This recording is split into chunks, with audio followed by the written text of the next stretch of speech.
চীন তিস্তা প্রকল্পে সহযোগিতার প্রতিশ্রুতি দিয়েছে, কিন্তু তিস্তার উজানের পানি প্রবাহ নিয়ন্ত্রণ করে ভারত। তাহলে শুধু চীনের সহায়তায় কতটা সফল হবে এই প্রকল্প? কি বলছেন বিশেষজ্ঞরা? প্রধানমন্ত্রী তারেক রহমানের চীন সফরে স্বাক্ষরিত চুক্তিগুলোর মধ্যে সবচেয়ে বেশি গুরুত্ব পেয়েছে তিস্তা নদীর সমন্বিত ব্যবস্থাপনা ও পুনরুদ্ধার প্রকল্প। এতে চীন সর্বোচ্চ সামর্থ্য অনুযায়ী সহযোগিতার প্রতিশ্রুতি দিয়েছে। তবে বিশেষজ্ঞদের মতে প্রকল্পের সফলতা শুধু চাইনিজ ফাইন্যান্সিং ইঞ্জিনিয়ারিংয়ের ওপর নয়, ভারতের কাছ থেকে পর্যাপ্ত উজানের পানি নিশ্চিত হওয়ার ওপরও নির্ভর করবে। প্রায় 15 বছর ধরে বাংলাদেশ ও ভারতের মধ্যে তিস্তার পানি বণ্টন চুক্তির চেষ্টা হলেও পশ্চিমবঙ্গ সরকারের আপত্তিতে তা বাস্তবায়ন হয়নি।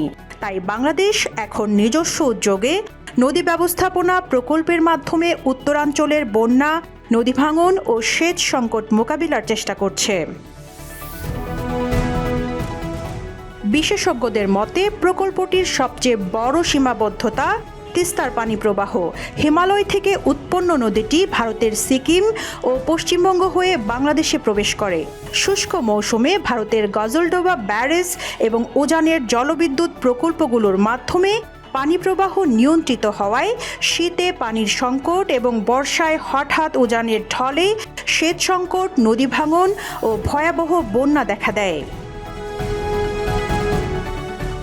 চীনের সহায়তায় প্রস্তাবিত প্রকল্পে 100 কিলোমিটারের বেশি নদী খনন, বন্যা নিয়ন্ত্রণ, বাঁধ, জলাধার, সেচ খাল ও নদী প্রশিক্ষণ কার্যক্রম রয়েছে। এসব অবকাঠামো বন্যা নিয়ন্ত্রণ ও পানির কার্যকর ব্যবহার নিশ্চিত করতে সহায়ক হলেও যে পানি বাংলাদেশে পৌঁছায় না, সেই ঘাটতি কোনো অবকাঠামো দিয়ে পূরণ করা সম্ভব নয় বলে মনে করছেন বিশেষজ্ঞরা। চীনে বাংলাদেশের সাবেক রাষ্ট্রদূত মুন্সি ফয়েজ আহমদ বলেন, ভারতকে সঙ্গে না নিয়ে প্রকল্প বাস্তবায়ন করলে ঝুঁকি থেকেই যাবে। নদী বিশেষজ্ঞ ডক্টর মমিনুল হক সরকার বলেন, তিস্তা প্রকল্পে ভারতকে সম্পৃক্ত করা হলে তা আরও কার্যকর হবে, কারণ বাংলাদেশ ও ভারতের মধ্যে বহু অভিন্ন নদী রয়েছে এবং এসব নদীর পানি ব্যবস্থাপনায় আলোচনার বিকল্প নেই।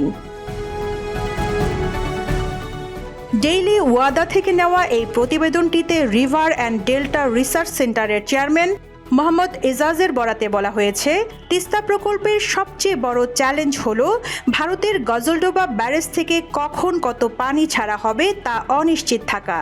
তার মতে এই প্রকল্প আংশিক সমাধান দিতে পারলেও স্থায়ী সমাধানের জন্য ভারতের সঙ্গে পানি বণ্টন চুক্তি অপরিহার্য। Rizwana Rinti, news desk, Ittefaq.